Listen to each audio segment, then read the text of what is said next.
Congratulations, you've got your first property, and now should you get it managed by a letting agent or should you manage it on your own? That's what we're going to be going through in today's video.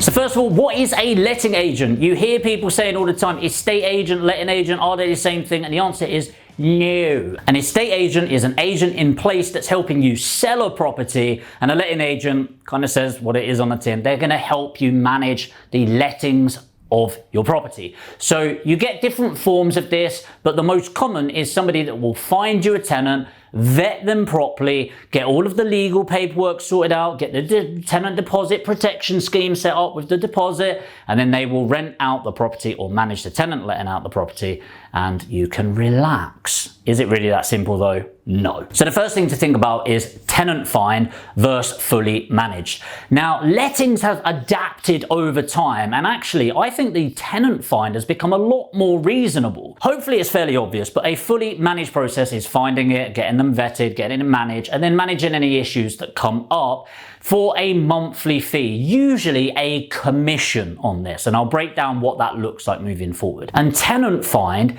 is where they will find a tenant, do the vettings, get them signed up and moved into your property with all the right paperwork, and then the ongoing management you deal with on an ongoing basis. Now, why is it important understanding these two? Well, the truth is what it used to be like is something like this. So what we'd often find is a tenant find service would be the equivalent of something between 4 and 6 weeks worth of the rent. So let's say you're renting out at £600 per calendar month. What would happen is you would often be charged as a tenant find, I'm going to put TF there, as a tenant find at probably something between £600 and £800. Let's just go to the lower of those and say £600. And then what you'd get for the fully managed, what I'll say as FM, you'd usually get charged something like a couple £100 up front plus 10%. Easy, it's 10% plus that, but let's just say 10%. So what you would say for a full year is, let's say £150 plus 12 times £60, which is 10% of the 600, which is 720. Add those two together, you've got £870. Well, when you look at those two prices, £870 versus 600 for a tenant find or a tenant find and fully managed process, kind of, you'd be an idiot just to get that, in my opinion. But times have changed. What we look at now is there are services out there that will tenant find for you for as little as £50 if you do the viewings, or even if you can find somebody that does the viewings, a couple of £100. Okay, and we'll find some links and put them below so you can look at those yourself. But with the market like that, does it get a bit more difficult to think between, well, should I just manage it myself? Should I find a tenant myself? Should I get it fully managed? Or indeed find a tenant find?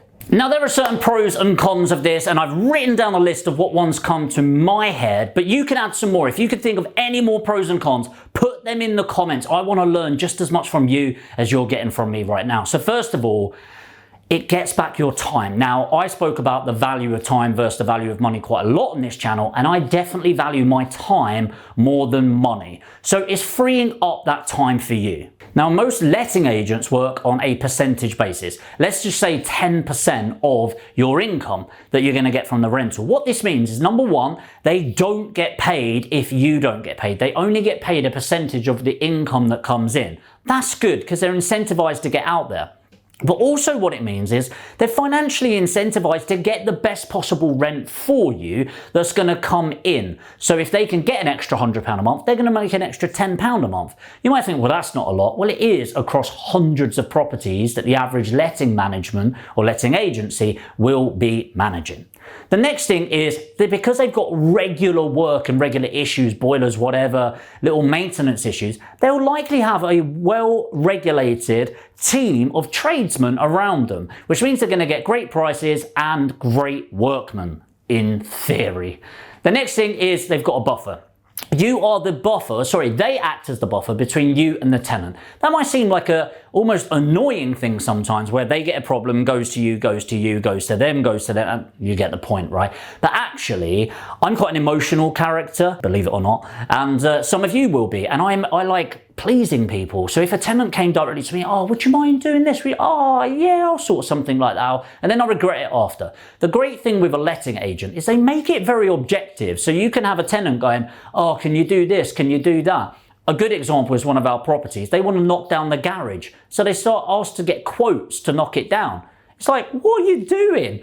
Right? So the letting agent go, no, you have to remember, it's not your property. You can't do that, okay? This is what you rented it as. This isn't going to get changed. And so it makes emotional situations more objective, which is a big win for me as a business owner, because the more I can manage my emotions, the more money I make. Finally, the legal issues, and I'm sure there's more, and if you do get them, put them in the comments, but legal issues. There's actually quite a lot of legal obligations as a landlord and letting agent that a lot of us just don't think about. This goes from how you actually register a tenant's deposits to their quiet enjoyment and how you're allowed to chase for rent if they're in arrears and how you're not able to chase for rent. There's a lot more to it than you think, and so for inexperienced people in property, 100% it's going to be the right move to get it shifted out. But what about the downsides? First of all, it's bloody expensive for fully managed, okay? Now let me just grab this and do some numbers for you, because this is the problem. Well, it's not a problem. This is an issue as a landlord with some of the process. So let's say you've got 600 per calendar month. That's 7,200 per annum, okay? Now, just because you're getting 600, does it mean you're making 600? No. What it likely means is you're making around 250. Okay, this isn't the video to break it all down. So 250, it's not 10% of 250 they get, it's 10% of the 600, okay? So you're making 3,000 a year. They are getting 10% of 7,200 plus the VAT, which is £720. So, you know, and I'm not saying they don't deserve it, by the way. What I'm saying is you're getting £3,000. They are getting a quarter of that roughly for managing the property for zero risk of capital, zero risk of the tenant in there. And so is that a fair breakdown? That's for you to decide. But actually what makes it really expensive is the hidden cost that they put in. It's when there's works getting done, when they chuck 30% on top. It's the fact that there's tenant renewal fees. So each year, where even if the same tenant is staying in there, often they'll do a tenant renewal fee, and who do they charge for that? You got it, it's you. What if you decide, actually, they found a really good tenant, but the tenant is always coming to me, and this happens sometimes, they're always coming to me because the letting agent is bloody useless. Well, I'm sorry, Mr. and Mrs. Letting Agent, I'm gonna stop using you for your manage because I might as well do it myself. That's absolutely fine. By the way, in our contract, it says you owe us 1 month's worth of rent if you're gonna take the management away from us. Thank you and thank you. And there's also other little costs within this that add up with tenant referencing fees, etc. Another con of them is the fact that they're just as helpless as you and I. What I mean is, I don't mean like tenant squabbles and stuff like that, because that's literally what they're there for. But say a tenant goes into arrears, say a tenant trashes the property, they're just as powerless as you and I. They don't do anything. In fact, they'll probably make more money out of that happening, because they'll have to get an eviction notice sent out, they'll charge you for that, and all of the things that actually they can't do anything. If somebody stops paying, they stop paying, you've got bigger problems to worry about, okay? Finding tenants can actually be a lot cheaper. And I think this is a bit the thing that really bugbears me, is either if you're going fully managed, they often charge you a month's rent, but actually finding tenants isn't that expensive anymore. Is there a process of vetting them properly? Yes, of course. Of course they will, but it's a lot cheaper, and as we went through, there are tenant finding online letting agents that can do just as good of a job, in my experience, for a lot less money. The final downside, and this isn't their fault, but nobody gives a shit about your property more than you. Now, imagine a letting agent, they've got 200 properties. If somebody's not paying, or it's a bit harder to rent out and things like that, they will double down their time on the ones that are easy, that are letting out quickly, where people are going to pay on time. And so it's just always worth factoring that in, that nobody will care about your property and receiving the rent more than you do.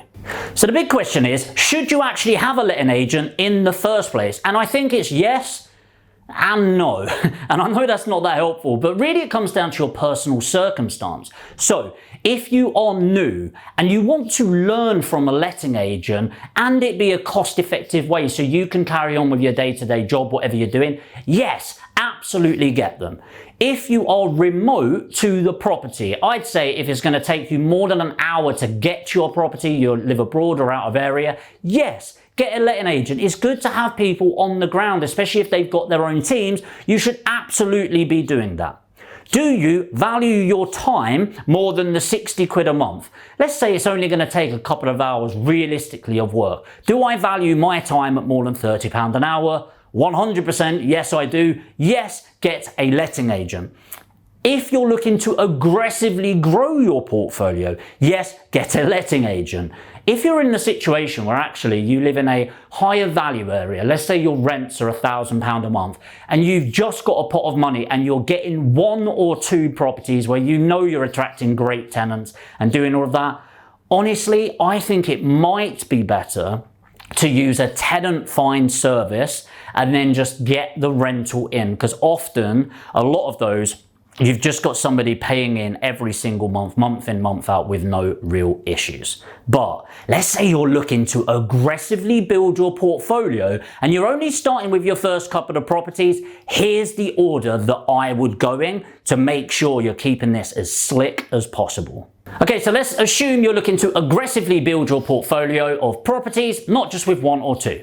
Here's the order that I would go in. Number 1, I would do my research, okay? Just have a look, get referrals, get recommendations, jump on Facebook. There's loads of property groups, and if you ask in there, who would you recommend in this area? Go and meet them, go chat to them, and personally, I'd like a letting agent that has got between 50 and 100 managed. Okay, the reason why is at that stage they are going to have systems, they're going to have processes, they're going to have right move, which is really important, and it is a big cost to them. But also, they're not massive. They've not got hundreds on there, and so each property on there, or if you think one property will represent at least 1% of their entire income. That makes me feel important, and it should make you feel important too. Number 2, I would get up to 10 properties managed by the letting agents. Personally, I'd go for 2 agents, not just 1. There's 2 reasons for this. Number 1, letting agents come across great buy-to-let properties, and I think it's good to spread your relationship building activity. Don't spread it too much further. If you've got 5 with each, that's fine. Also spread your risk, by the way, so it's diversifying as you're doing that. What I would do at this point is start learning as much as possible. So the residential landlord agency, RLA, I really like Property Mark as a trainer. They're very cheap, very efficient, and they teach you everything you need to know. And I'd start accruing some knowledge at this point between the 10 and 15 mark. At this point, what I would do is I would hire somebody part-time. And I do mean part-time. We're talking like 5 hours a week here of work as it's building up. And then what I would do is start looking at tenant find opportunities. So we're reducing our risk. We've got a tenant find for the new properties coming in.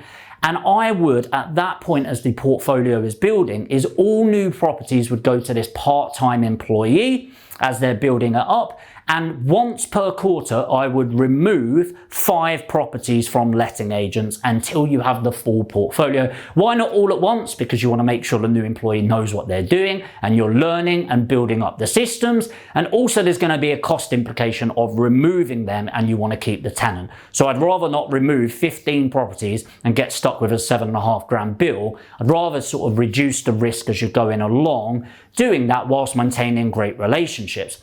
If you think at the end of that process, within 12 months of doing that, you've got 20 properties sat there, an average of £600 per month. That's £12,000 per month rent roll. That's £1,200 a month that you would be paying out plus that to a letting agent, when in fact, if you've got a part-time self-employed person, it's probably around 5 hours per week or £250 a month of costs, okay? Now, 1,200 plus that or 250 quid. Will there be additional costs? Of course there will, like viewings and things like that, but there is no way it will come to 1,200 plus VAT. Bear in mind, most of you are not going to be claiming back that VAT, which is another 240 quid, which is around £18,000 a year versus, give or take, let's say £4,000 a year.